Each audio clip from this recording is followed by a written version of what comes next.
এক সপ্তাহের মধ্যে অনেকগুলো ঘটনা ঘটবে বলে জানিয়েছেন আন্তর্জাতিক অপরাধ ট্রাইব্যুনালের চিফ প্রসিকিউটর মোহাম্মদ তাজুল ইসলাম। সোমবার আন্তর্জাতিক অপরাধ ট্রাইব্যুনাল প্রাঙ্গণে সাংবাদিকদের প্রশ্নের জবাবে তিনি এসব কথা বলেন।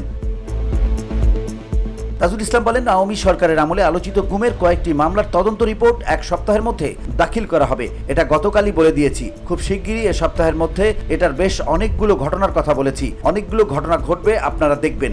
আমরা আজকে এ বিষয়ে কোনো কিছু বলতে চাচ্ছি না।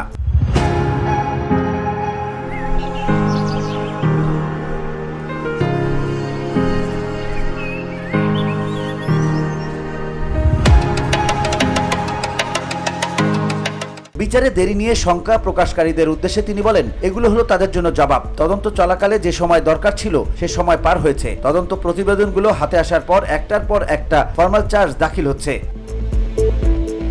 চিফ প্রসিকিউটর বলেন, বিচারের আনুষ্ঠানিক যাত্রা শুরু হয়েছে। অনেকগুলো মামলা চূড়ান্ত পর্বে রয়েছে। সুতরাং জাতির যে প্রত্যাশা ছিল এই নিকৃষ্টতম হত্যাকারীদের, গণহত্যাকারীদের, মানবতা বিরোধী অপরাধ সংগঠনকারীদের বিচারও বাংলাদেশে যাতে হয়, সেটা হওয়ার বিষয়ে আন্তর্জাতিক অপরাধ ট্রাইব্যুনাল সঠিক পথে আছে। VOD Bangla news desk.